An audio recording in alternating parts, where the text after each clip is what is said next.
Okay, so today we're going to look at finding the slope. And we're going to look at it three different ways. And first of all, I want to remind us that slope means our rise over our run. Rise meaning the y, run meaning your x. So if we're asked to find the slope from these graphs, we are going to pick 2 points. They already have them picked for you here. So I'll go ahead and do example 1. We have our 2 points here. And so if I go from the far left point to the far right point, am I going to rise or am I going to fall? You're going to fall 1. So that's going to mean it's a -1 for my rise because I'm actually dropping. I'm not rising. And then how many are you going to run? 1, 2, 3 to get to the other dot. And so your slope for this line is a negative slope, and it's a -1/3, and we leave it as a fraction. So we are literally rising and running. Let's go ahead and look at example 2. I have my 2 points. Let's go from the far left point. We are going to rise here, and we're rising 1, 2, 3. So this one is going to be a rise 3. It's a positive 3 because you went up. You didn't go down. And we're going to run 1.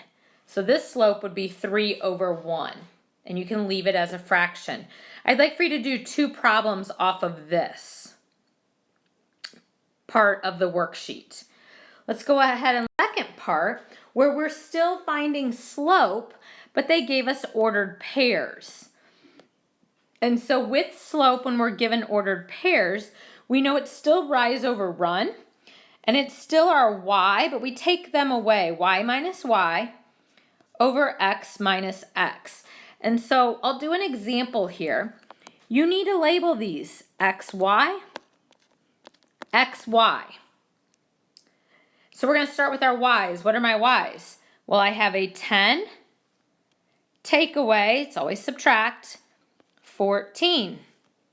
And that's in the top of your fraction, top of your slope. That's your rise.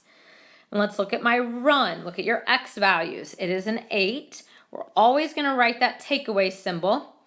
And then a -7. And so when we simplify this, 10 minus 14 is a -4. 8 minus a -7 really means 8 plus 7, which is positive 15. And again, you can just leave it as the fraction. So from 9 through 16, I'd like for you to try 2 problems. So 2 from the graph, 2 from finding slope with ordered pairs. And let's look at our last way of finding slope. And that is when it is given to us in an equation. And I want to remind you that when it is in this equation, we always want it to be in the form of y equals mx plus b. M is your slope, the number next to the letter x. And the b is your y-intercept. So we talked about intercepts yesterday. So if I were to look and identify the slope of number 17, what number is next to the letter x? What's the -5? So my slope is a -5. And that's it. And I'm going to ask you to pick 2 problems off of this section. So a total of 6 problems. Do 2 graphs, 2 finding slope from the ordered pairs, and do 2 problems identifying the slope from the equation.